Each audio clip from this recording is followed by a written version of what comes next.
Welcome. বর্তমানে প্রত্যেক শিক্ষার্থী অর্থাৎ যারা বিএড কমপ্লিট করেছেন, ডিএড করেছেন, তাদের একটাই প্রশ্ন যে আপার প্রাইমারি টেট পরীক্ষা কবে হবে, কবে নাগাদ নোটিফিকেশন হবে।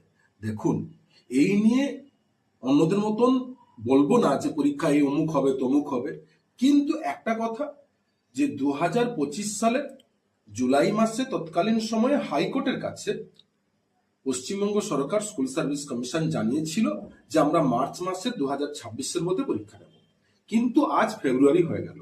তার মানে পরীক্ষা মার্চে নিতে হলে নোটিফিকেশন আগেই করতে হতো, কিন্তু এখনো হয়নি। তার মানে পরীক্ষা মার্চে হচ্ছে না এইটুকু শিওর।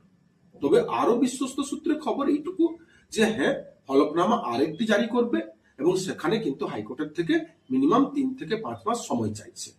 তাহলে যদি এই 3 থেকে 5 মাস সময় চায়, তাহলে আজ হচ্ছে ফেব্রুয়ারি মাস, তাহলে মার্চের জায়গায় যদি 3 হয় এপ্রিল মে জুন মাস, 5 হলে জুলাই আগস্ট।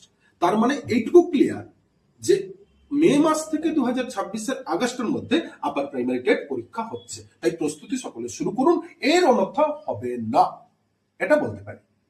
ধন্যবাদ।